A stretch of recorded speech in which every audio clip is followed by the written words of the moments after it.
Hi everyone, so as you know, throughout this month I'm giving tips and I'm doing these how-to videos. And so in today's video I want to talk about how to set clear boundaries with people. So this is something that I've made quite a lot of videos about on my YouTube channel, so you can check them out. So I've made videos about how to be more assertive, how to have difficult conversations, and I'm sure I've made one about how to have boundaries in your relationship. So these are just 5 quick tips because all of these videos are going to just be short, just giving tips. The first one is to be completely clear with your words. Sometimes people think that they're speaking clearly and that the other person can understand them, but you have to make sure that the person has understood and received what you've got to say. And there's an easy way to do that, and that's just to check with the person. So you might be setting a boundary, but if you're not clear enough with it, the other person might either overstep it or they might just not stick to it because they're not sure what you're actually saying. So it's about being clear with your words. The second thing is boundaries are something that lots of people find difficult. I don't find them difficult because if I need to put a boundary in place, my feeling is there's a reason I'm doing it. I'm confident with the reason I'm doing it, and I don't necessarily feel guilt or feel bad. So for me, boundaries are easy, but people who are not finding it easy, you just need to practice. The more times you put boundaries in place, it becomes second nature to you then.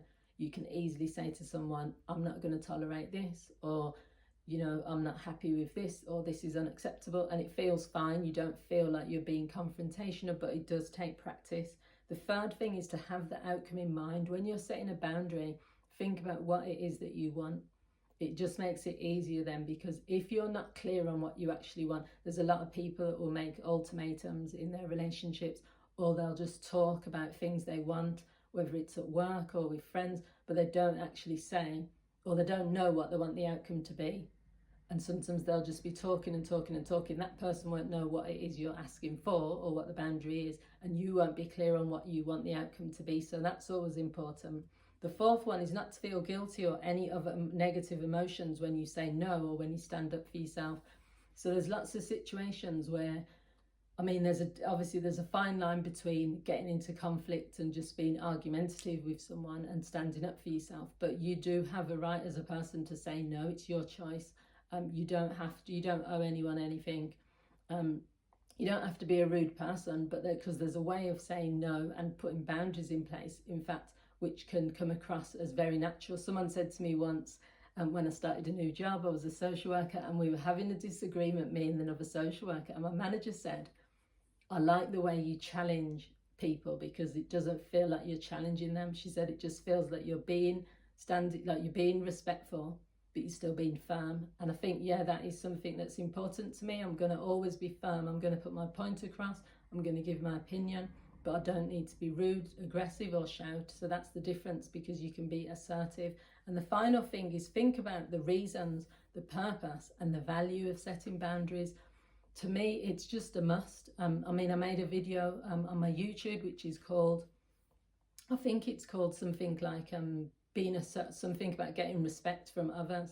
And I don't think if you're someone that never sets boundaries, you're not going to get respect. That's just like a human nature thing. If you're someone that people can give loads of files or cases to in your workplace, then they're going to keep doing that, and they might still be thankful and think you're a nice person, you're taking all the difficult cases, but they're also not going to have that level of respect by saying she's had enough now, or he's doing too much now. It will never be too much. You have to put that boundary in. And it's the same in a relationship. If you're continuously giving someone money, or you're continuously letting them walk all over you, then they're never going to say, oh, I'm not going to ask for any more money, because they don't respect you enough to not ask. The reason they keep asking because they know you're going to keep giving. A person, I've been in a situation, not in a relationship because I don't, but with my brother, that's a good example. As much as he kept asking, I kept giving, and then he never paid back. And then it got to a point where even now, like, he still keeps asking, and I kept giving, and I thought, I'm just looking at like a weak person. My brother is never going to not ask. It's me that has to put that boundary in and say, well, no, I'm only going to give you money in an emergency, on your birthday, and at Christmas. And he's got the message eventually, but it took a good few years before he did. So I think, there's loads of reasons to have boundaries. It's about your self-respect. It's about the value of being someone who's a stand-up person. Everyone knows where they stand with someone when they know your boundary. But if they don't know, if they know that you don't have boundaries, that they can just walk all over you, then in this type of world that we live in, people will do that. The people will take advantage more than they're going to say, oh, that's a nice person, I won't take advantage. They will. So I think you just have to be clear on what is a boundary for you, being able to communicate that boundary and just sticking to it. So I hope you found this video useful. As I said, all through this month I'll be doing how to, and I'll give some tips. Please feel free to share these videos, feel free to comment, and yeah, you can subscribe to my channel. I'll put all the details on here because obviously I'll be uploading this to my YouTube, to my TikTok, to my Facebook, and where else? Instagram, yeah, and I'll put all the details in below. Thanks for watching. Bye.